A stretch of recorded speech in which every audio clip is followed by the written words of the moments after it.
we pierced that initial pierce of the 2017 highs here, we've seen Bitcoin kind of go up a little bit, come down, up, down, and basically going sideways to slightly higher. So I'm inclined to think that in the near term, we continue to see that price action. I kind of expect one more move up here, maybe in the Bitcoin chart, hitting 25,500. There's a small chance we could get up to resistance at 28 and change. But ultimately, I think that later this year, when that shoe drops, that the Fed can't save the day and it causes a big risk reduction, right? You have a risk off environment. We know that Bitcoin goes down in a risk off environment. Once the stock market investors realize that, it's going to filter through to crypto. And I do think there's still one more leg lower before we finally get a bottom. And I'm still pricing in really a target price of around $13,000 to $12,000 on that next flush. Gareth Soloway, the veteran trader and technical analyst who correctly called Bitcoin's drop to the sub-20s at the beginning of the year, has made another incredible prediction for the world's largest cryptocurrency, but it's mixed. According to Soloway, the president and CFO of InTheMoneyStocks.com, Bitcoin faces a lot of uncertainties in the near term as a result of the ongoing global economic decline. Soloway explains that the recent rally in the United States stocks market is a result of a combination of factors. First was the dovish comment by Federal Reserve Chair Jerome Powell in the wake of the last committee meeting. In addition, the United States also added more than 500,000 jobs in July as unemployment dipped to pre-pandemic levels of 3.5%. Soloway explains that these important factors misled the markets, which is why we've seen the recent price gains. But he adds that investors will soon realize their mistake in thinking everything is well, especially when the Federal Reserve announces another interest rate hike in September. The veteran technical analyst explains that the subsequent pullback in the markets will spill into the cryptocurrency industry, but not before Bitcoin makes some decent price gains. We will now take you to Gareth Soloway's interview as he makes mixed predictions for Bitcoin in the short term. He also discusses what the bottom will look like and how long before we begin to see a move to the upside. Please watch, share, and like this video so you don't miss this important market update from Gareth Soloway.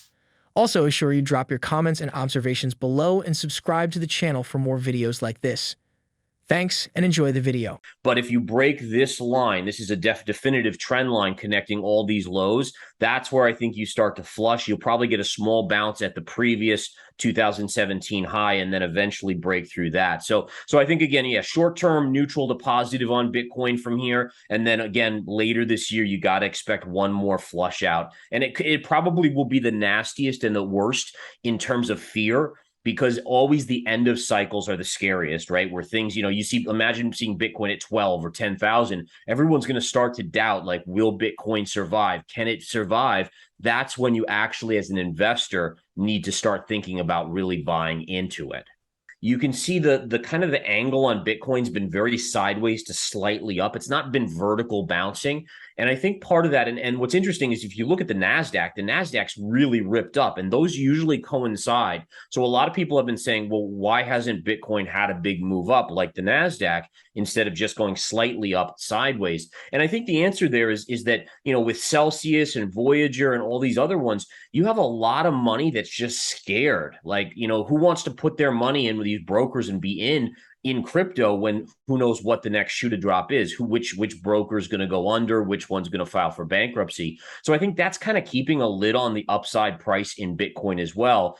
But I think later this year, that narrative is going to shift to that panic sell-off. And I do think the final flush out will be something major. I don't know if it's Michael Saylor and MicroStrategy's finally throwing in the towel and dumping their Bitcoin at like 10,000. Maybe we see a bigger broker go bankrupt. I mean, all these possibilities are there, but I do think more is going to happen before you get an ultimate bottom. Soloway predicts a move to $25,000 or $28,000 sometime within the next month or so, but he thinks it will be short-lived, followed by a massive panic sell-off that would see Bitcoin drop to $12,000 or even $10,000 per coin. He also believes such a massive dump will take out a big investor like Michael Saylor's MicroStrategy. That would be like the second phase of the crypto contagion that recently took out several crypto firms, including Voyager and Three Arrows Capital. However, Michael Saylor has been quite adamant about his company's focus on Bitcoin. You think he could go out like Tesla if the economic decline worsens and Bitcoin drops below 2017 highs, as Soloway predicts? Please drop your replies in the comment section below. Let's get back to Gareth Soloway's interview as he speaks about the time frame for the oncoming collapse and his Bitcoin hodl position. Past cycles are any indication, and we can go to the 2017 cycle here. So what's interesting about the 2017 cycle is you kind of had this period where we had the big dump out, and then you had this lots of chop for a while, which could be what we're doing right now. I'm not sure, but that would make sense if it were to go till like October, November. And then you had this final flush out.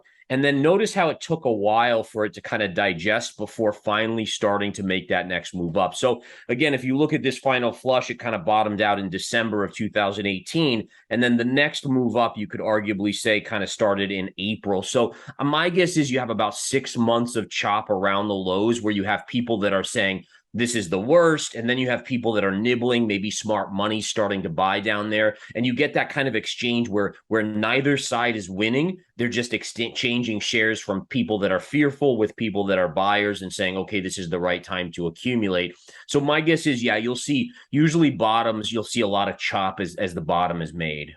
If there's one thing I know, it's that it's very hard, and it's very hard for me to pick exact bottoms, right? So like when we were down at 19,000, I basically announced that I was going to be buying my first hodl position out of a multiple, right? And the idea there is that, I basically in my head, I love Bitcoin long-term. I'm such a big bull long-term, even though it doesn't seem like that. I'm just a chart guy. So if it tells me it's going down, I have to go with that. I can't, make believe. So basically in my head, I'm like, okay, I'm going to put X amount of money in Bitcoin as a hodl position at some point. And at 19,000, I put like 1/6 of that to work. And the idea there is that basically I do believe it's going to go lower, but just in case it doesn't, I do want some skin in the game to participate on that upside.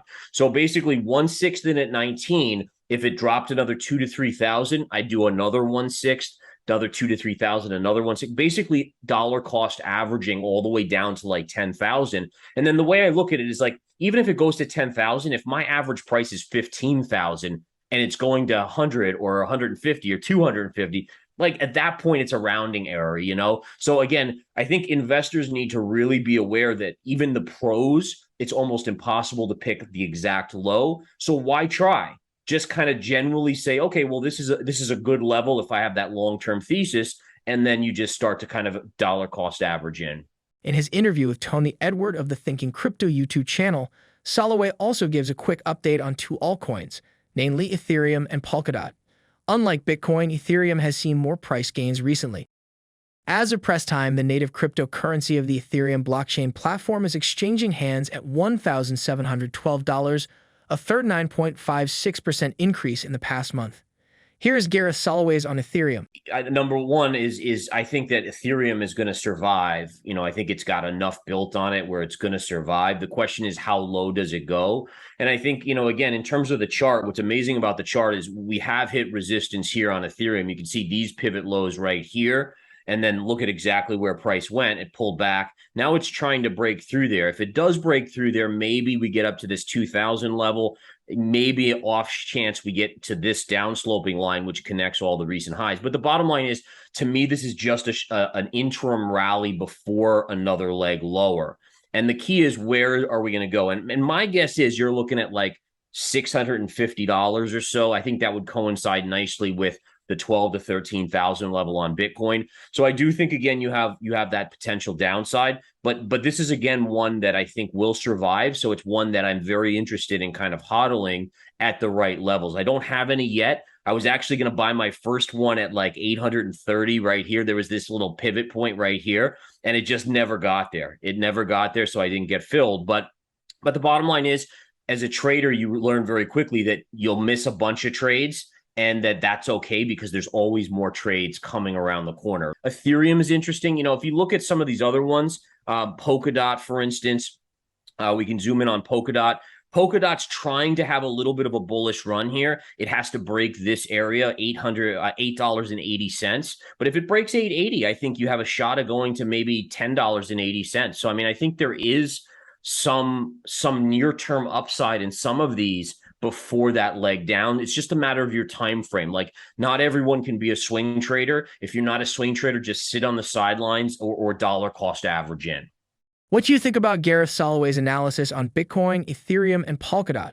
Please ensure you drop your comments, thoughts, and observations in the comment section below. If you are yet to do so, also ensure you hit the like button and subscribe to the channel. Thanks for watching.